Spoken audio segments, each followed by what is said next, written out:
उजनी व वीर धरणातून भीमा नदीत पाण्याचा किती विसर्ग सोडल्यावर पूरस्थिती कोठे कोठे उद्भवू शकते हे निश्चित झाले आहे। याच धर्तीवर आता पहिल्यांदाच सीना नदीची पूररेषा निश्चित केली जात आहे।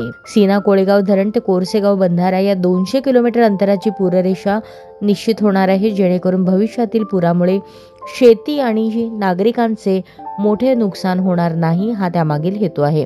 पावसाळ्यात पुण्यातून उजनी धरणात जेव्हा मोठ्या प्रमाणात विसर्ग येतो त्यावेळी संभाव्य पूरस्थितीचा अंदाज घेऊन उजनीतून कमी अधिक प्रमाणात भीमा नदीत विसर्ग सोडला जातो। त्यावेळी नीरेच्या पाण्याचाही विचार केला जातो। यंदाच्या पावसाळ्यात भीमा नदीकाठी 4 वेळा पूरस्थिती निर्माण झाली, पण नुकसान कोणाचेही झाले नाही।